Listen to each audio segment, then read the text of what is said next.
വളരെ വളരെ സൂക്ഷ്മമായി നീങ്ങേണ്ടുന്ന ഒരു സാഹചര്യം കൂടിയാണ് ഇന്ത്യയെ സംബന്ധിച്ച് ഉടലെടുത്തിരിക്കുന്നത് എന്ന കാര്യത്തിൽ യാതൊരു സംശയമില്ല. ശ്രീ ഷാവു പ്രസാദ്, വലിയ രീതിയിലുള്ള പ്രകോപനം ഇന്ത്യക്ക് മേൽ ചെലുത്താനുള്ള വളരെ ആസൂത്രിതമായ ശ്രമങ്ങളാണ് നടന്നു വരുന്നത്.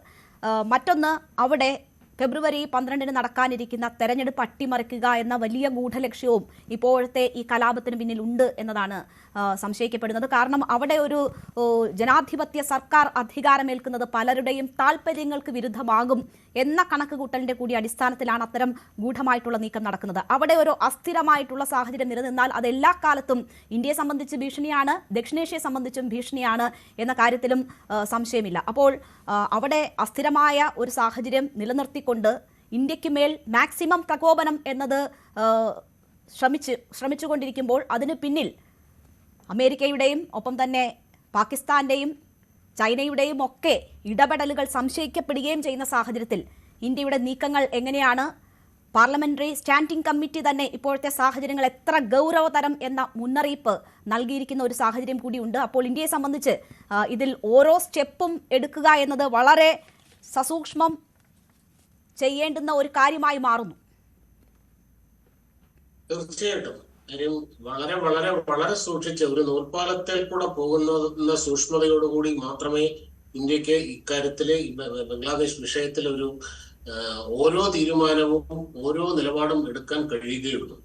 കാരണം ഇപ്പോൾ അടുത്ത ഈ സമീപ കാലത്ത് ഇന്ത്യ സാമ്പത്തികമായും ഒക്കെ നേടിയ ഇൻഫ്രാസ്ട്രക്ചർ ബേസിലും ഒക്കെ നേടിയ ആ വലിയ ഒരു കുതിച്ചുചാട്ടമുണ്ട്. അതിന് തടയിടണമെങ്കിൽ ഇന്ത്യയെ ഒരു വലിയ യുദ്ധത്തിലേക്കോ അല്ലെങ്കിൽ അങ്ങനെയുള്ള ഒരു അന്താരാഷ്ട്ര പ്രശ്നങ്ങളിലേക്കോ വലിച്ചിഴക്കേണ്ടി വരും. അങ്ങനെ ഇന്ത്യയെ വലിച്ചിഴക്കാൻ വേണ്ട ഒരു വലിയ, അല്ലാതെ ബംഗ്ലാദേശിനോടുള്ള ദേഷ്യമോ സ്നേഹമോ ഒന്നും അല്ല ഇതിന്റെ പിന്നിലുള്ളത്.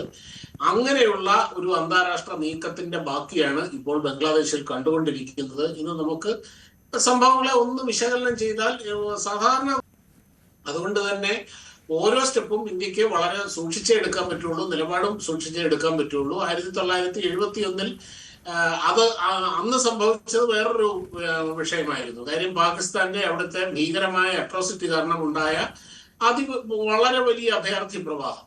കാര്യം അന്ന് ആ അതിർത്തി ഒന്നും ഏകദേശം ഏതാണ്ട് എല്ലാം തുറന്നു കിടക്കുകയായിരുന്നു. അഭയാർത്ഥി പ്രവാഹം എന്ന് പറഞ്ഞു കഴിഞ്ഞാൽ നമുക്ക് ഒരു തരത്തിലും നിയന്ത്രിക്കാൻ കഴിയാത്ത രീതിയിലോ തടയാൻ കഴിയാത്ത രീതിയിലോ ഉള്ള ഒരു അതിർത്തിയുടെ സ്ട്രക്ചറാണ് ശരിക്കും ബംഗ്ലാദേശ്. 4000 കിലോമീറ്ററോളം നീളമുള്ള അതിർത്തിയാണ് ഉള്ളത്. എന്നാൽ ഇപ്പോൾ അതിന്റെ ഏതാണ്ട് മഹാഭൂരിപക്ഷവും 90% വളരെ കൃത്യമായിട്ട് ഫെൻസ് ചെയ്ത് കഴിഞ്ഞു. ഒരു തരത്തിലും അടയ്ക്കാൻ പറ്റാത്ത ചില ഭാഗങ്ങൾ മാത്രമേ ഉള്ളൂ. അതുമല്ല, വളരെ കർശനമായ നിരീക്ഷണം ഇന്ത്യ അവിടെ നടത്തുന്നുമുണ്ട്. അതുകൊണ്ട് അഭയാർത്ഥി പ്രവാഹം ഇത്തവണ അതുകൊണ്ട് തന്നെ ആ ഒരു പ്രശ്നം ഉണ്ടാവില്ല. ഇൻഫിൽട്രേഷൻ ഭീഷണി ഉണ്ടെങ്കിൽ പോലും അത് കൈകാര്യം ചെയ്യാവുന്ന നിലയിൽ മാത്രമേ ആവുകയുള്ളൂ.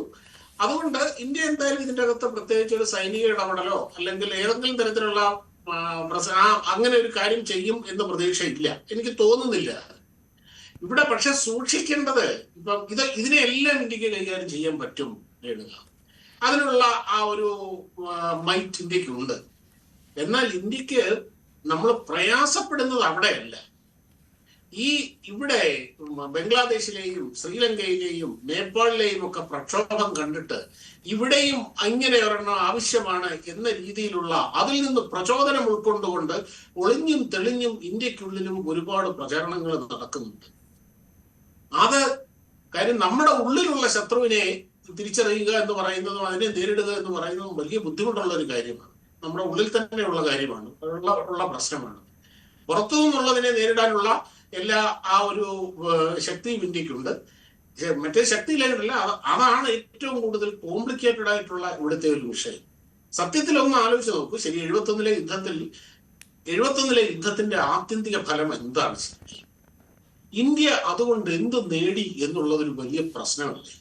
ഒന്ന് ആലോചിച്ച് നോക്ക്. നമ്മുടെ അയൽപക്കത്ത് മറ്റൊരു ശത്രു രാജ്യത്തിനെയും കൂടെ സൃഷ്ടിച്ചു എന്നുള്ളതല്ലാതെ നമ്മുടെ പട്ടാളം ആയിരക്കണക്കിന് വരുന്ന ജവാന്മാർ ജീവൻ കൊടുത്ത് നേടിയ ആ വിജയം കൊണ്ട് ആത്യന്തികമായി എന്ത് ഫലമാണ് ഉണ്ടായത്?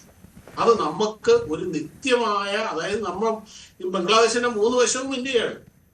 നമ്മുടെ ഉള്ളിൽ തന്നെയുള്ള ഒരു ക്യാൻസറിനെ കൂടെ ഉണ്ടായി എന്നുള്ളതാണ്. അത് സത്യത്തില് അന്ന് ആ യുദ്ധത്തിന്റെ ബാക്കിയായി സത്യത്തിൽ നമ്മൾ സമ്പൂർണ്ണ വിജയം നേടിയ യുദ്ധമാണത്.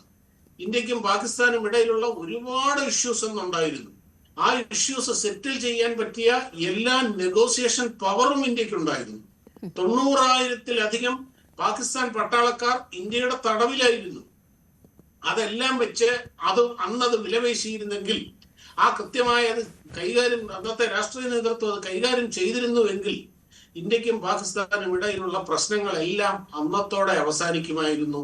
ഇന്ന് ഈ കാണുന്ന രീതിയിൽ ബംഗ്ലാദേശിന് പ്രതികരിക്കുക, ആ ബംഗ്ലാദേശിന്റെ പ്രശ്നം ഉണ്ടാകാതിരിക്കാനും കഴിയുമായിരുന്നു. ഒരു രാജ്യം ഒരു തീരുമാനങ്ങൾ എടുക്കുമ്പോൾ അത് എത്രത്തോളം ഫാർ റീച്ചിങ് കോൺസിക്വൻസസ് ഉള്ളതാണ് എന്നുള്ളതിന്റെ ഏറ്റവും വലിയൊരു തെളിവാണിത്.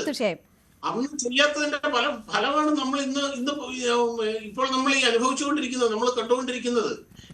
ഇവിടെ നിന്നാണ് ജൻസികൾക്ക് പ്രചോദനം ഉൾക്കൊള്ളേണ്ടത് എന്ന രീതിയിൽ മലയാളത്തിൽ പോലും പല ചാനലുകളും പലരും ഒളിഞ്ഞും തെളിഞ്ഞും അഭിപ്രായം പറയുന്നുണ്ടത്. ഇതാണ് ഏറ്റവും വലിയ പ്രശ്നം.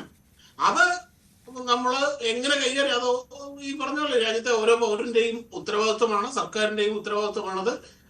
അതാണ് ഏറ്റവും വലിയ പ്രശ്നം, ഞാൻ കാണുന്ന പ്രശ്നം.